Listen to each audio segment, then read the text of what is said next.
M'abuelo fou llauraona, m'abuelo fou llauraó. No faltarem mai les bledes.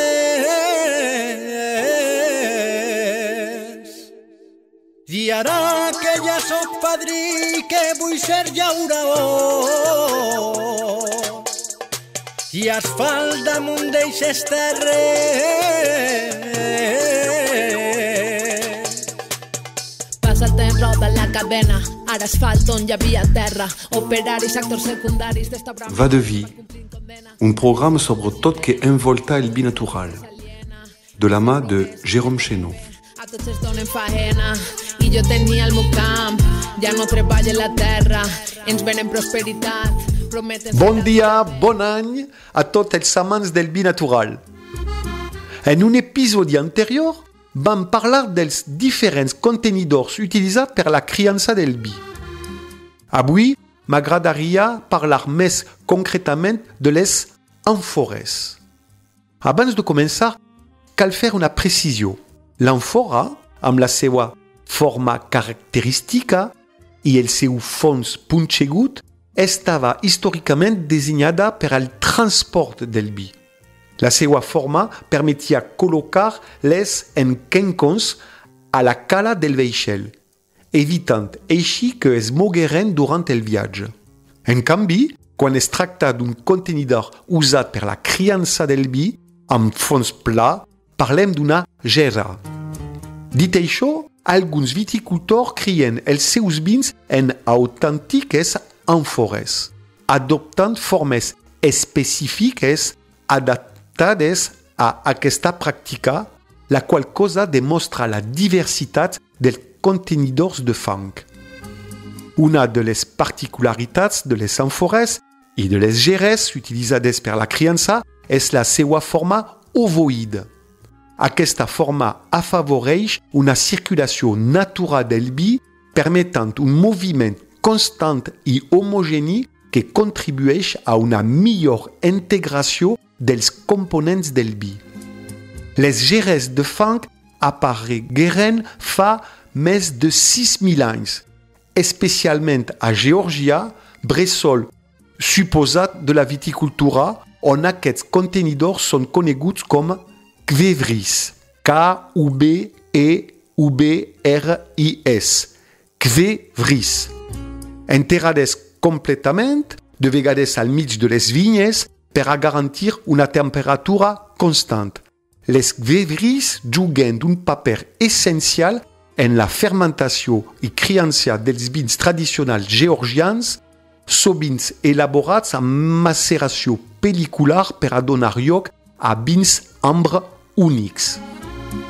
El seu ús es va estendre per tot el Mediterrani, fins que van ser reemplaçades progressivament per botes de fusta i tancs d'inox.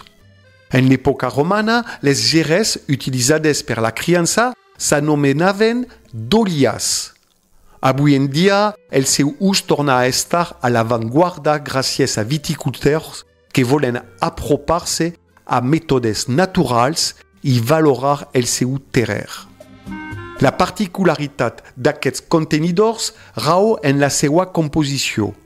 El fang, o terracota, és un material porós que permet una microoxigenació del vi, com la fusta, però sense imposar-li cap sabor. Aquesta neutralitat és un gran avantatge per als vins naturals, ja que permet preservar l'expressió pura de les varietats de raïm. La mida de l'àmfora també influeix en l'efecte de la microoxigenació. Com més gran és, menor és la relació superfície-volum, limitant així l'exposició a l'oxigen. A més, el fang ofereix una excel·lent inèrcia tèrmica, ideal per a mantenir una temperatura estable durant la fermentació.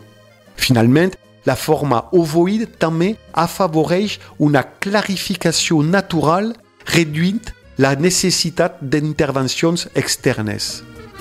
Cada peça és única, feta a mà, amb argiles seleccionades acuradament.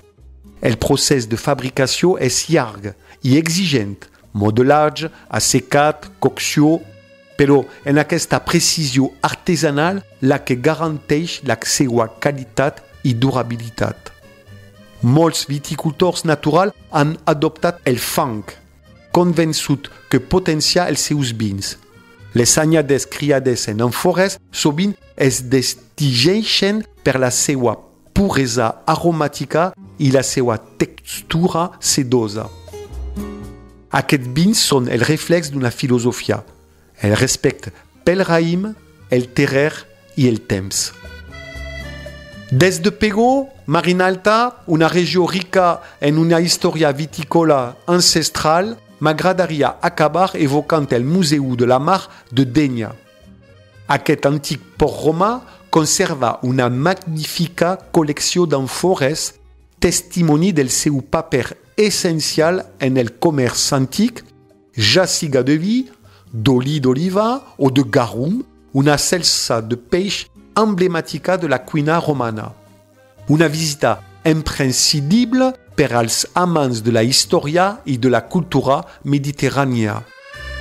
Per acabar, escoltem Carles Llarch, mestre ceramista de Font-Rubí, a Catalunya, les creacions del qual acompanyen grans viticultors en la seva cerca de l'excel·lència. Salut i vi! Bon dia, bon any, bon daix. Jerome, què tal, com estàs? Vale, ara m'he llegit això que m'has enviat. Està bé, està molt bé. Jo crec per això que en el seu origen, clar, és que jo podria anar fent petites aportacions que són coses que crec jo i que tampoc no puc verificar que siguin certes o no, no? Que sí que és cert és que dius que les àmfores eren la llauna de l'època, no? O sigui, era l'envàs per transportar i es transportava de tot. Des d'olis, vi, espècies, de tot es transportava amb les àmfores, no? I cert que tenien aquesta forma per poder adaptar-se bé als vaixells i després perquè quan es repartien, quan es ficaven al vaixell i es repartien per diferents llocs de les costes, molts llocs no hi havia port i es deixaven les àmfores clavades a la sorra perquè es poguessin aguantar i tot això, bueno, té tota una explicació, no? Pensa que mai veurem gerres pel sector del vi amb el cul molt gran perquè una de les grans dificultats sempre ha sigut fer bases molt grans, perquè a l'hora de ficar-la al forn doncs moltes vegades s'esquerden, no? Sobretot en aquella època, ara ja tenim més, sabem solucionar millor aquests problemes. Llavors sempre feien les bases de baix molt petites per no tindre el problema d'escardar les peces a l'hora de ficar-les al forn i fer la cuita, no? Aleshores, doncs, una de les solucions era fer en punta, clavar-les a la sorra, l'àmfora, i fer que s'aguantés, no? I sí, a cada lloc doncs, tenen el seu nom, com la tala, el quebri, etc., no? La dòlia o el dòlium, que cada lloc tenien el seu nom, però mai es va arribar a fer vi amb àmfora fins ara. Ara tots en diem àmfora, perquè som així de... Tot va evolucionant, no? I el llenguatge igual. Jo crec que el vi comença a expandir-se des d'Iran, abans de Geòrgia, i que passa per tota aquesta franja d'Iran i tots aquests països, Grècia, i després comença a pujar Armènia, i després arriba ja a Geòrgia, i d'Egipte, Grècia, els romans l'acaben d'expandir cap al nord, sobretot, no?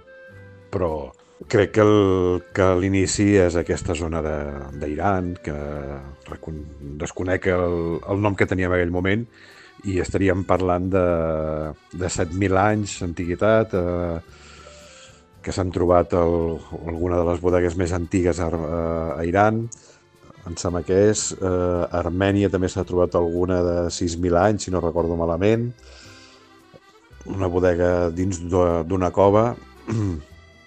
A Egipte, amb una tomba d'un faraó, es van trobar vins de més de 5.000 anys d'antiguitat. el que ens està indicant això, que la nostra espècie, per arribar a fer aquests volums de vi que ens hagi pogut quedar una bodega a la nostra època, doncs possiblement vam començar a elaborar el primer vi doncs, fa 10.000 anys, és pràcticament segur. Perquè el que s'ha trobat no és una cosa esporàdica o ocasional, sinó que s'han trobat amb unes quantitats relativament importants o importants segons l'època, no? I això vol dir que segurament abans de 10.000 anys la nostra espècie ja estava fent vi en quantitats molt petites i remotes que evidentment no s'han trobat vestigis, no?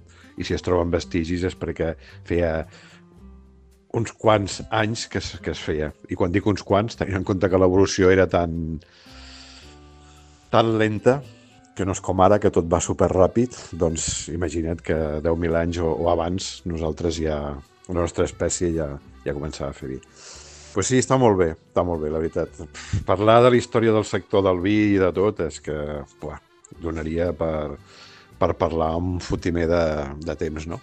Una cosa que sí que és interessant i és que les àmfores on es feia el transport sí que portaven un recobriment i això ha portat una mica a l'engany.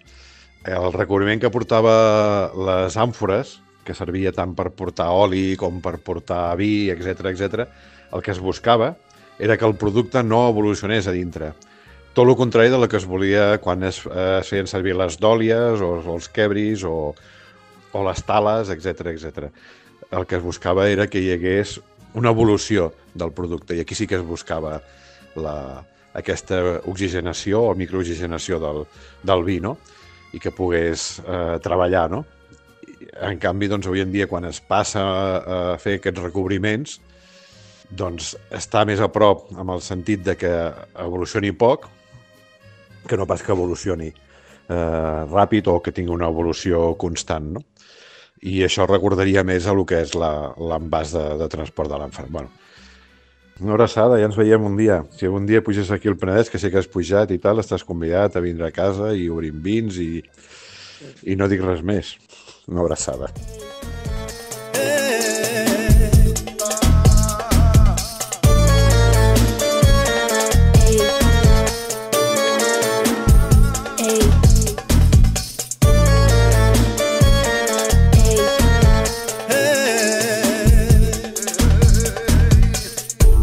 Moment d'estar units